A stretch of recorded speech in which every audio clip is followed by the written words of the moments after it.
If you've got sleep apnea and PTSD, you might be surprised to learn that one can actually cause the other. I'm Jen Meyer with Parmele Disability Advocates, and today we're visiting with Blake Leitch from our VA team. We're going to be talking about sleep apnea, how that relates to your VA disability claim, and then we're also going to talk about some changes that are coming down the road very, very soon on this. So thanks for joining us today, Blake. Yeah, thank you. So let's talk about medical conditions that can cause sleep apnea and why PTSD is one of the most overlooked culprits. First of all, let's define sleep apnea. Most of you know one of two ways of having sleep apnea, and that's called obstructive sleep apnea. Obstructive sleep apnea is when your throat muscles essentially are stopping you from breathing at night. The other is essential sleep apnea, and that has to do with your nervous system and your brain not telling you to breathe and causing you to have the sleep apnea. There's different ways each one can be caused, and we'll cover that. The obstructive sleep apnea is probably one of the most common, and many of us experience that with our spouses or ourselves even by waking them up during the night. Hey, roll over, you're snoring. Yep. Some of the most common diagnosable causes of sleep apnea include obesity, nasal or throat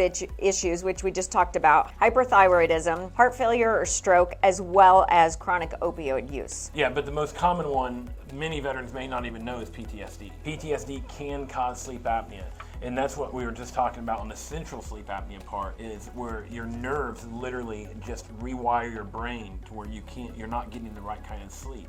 And we can help, at Parmele, we can help connect those two so you can get your service-connected ailment for sleep apnea. Weight gain from PTSD can be a primary cause of sleep apnea, and that can be attributed in several different ways. It can be the medication that you're on. A lot of people, they're not looking at the label, or they're not asking their doctors the right questions when they're prescribed these meds, and they can see that that's causing them to have weight gain. Many veterans, including myself, I understand weight gain, and it's a natural thing that once you get older, you hit your 40s and you start gaining more and more weight. Another one is that nervous system that we talked about, and how that nervous system can start to rewire your brain and rewire and mess up a lot of things. As veterans, we're not physicians, and we don't really understand how all that works. Why would we, right? Well, we will help you navigate that and get that nexus that we hear about, that connection between those, and get you service connected for it. Talking about proving sleep apnea for a VA claim, as you just mentioned, nexus letters are going to play a big part in it. Let's talk, we're going to go off script here just for a second. There are some changes coming down the road very, very quickly for sleep apnea, and August is the magic date, right? That's what they're saying. We don't know for sure yet. It's proposed that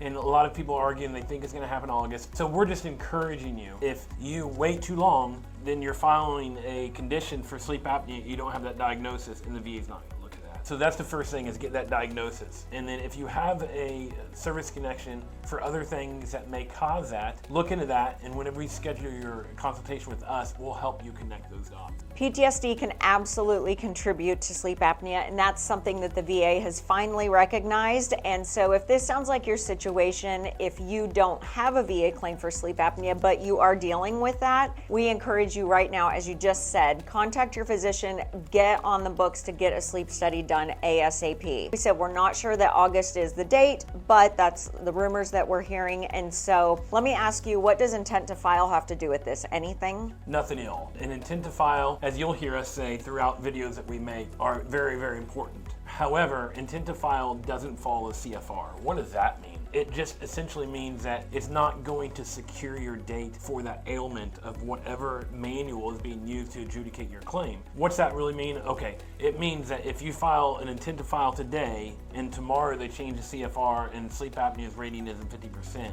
you're not going to lock that in. Okay. You have to have the actual claim for sleep apnea prior to that change. The claim has to have been started, received, documented in the system before the change takes place. Right. If this is confusing, we can help you with that. Contact our specially trained VA team here at Parmele Disability Advocates, and we are happy to set up a no-cost consultation with you to go over your medical records, to see what your diagnoses look like, and then just determine the next best steps. You can call us at 866-889-2570. Like I said, we'll set up the no-cost consultation and help you determine how to move forward. Thank you so much for joining us today. Blake, did you have anything else to add on this? Yeah, just stick around, because we're gonna dive into this more and discover some other causes that a lot of people would have no idea would cause sleep apnea. So if you're out there, you have sleep apnea, but we didn't really nail down what your situation may be, stick around. We're going to do another video that talks directly about that. Thanks for joining us. Like, follow, and subscribe, and stay tuned for part 2 on sleep apnea.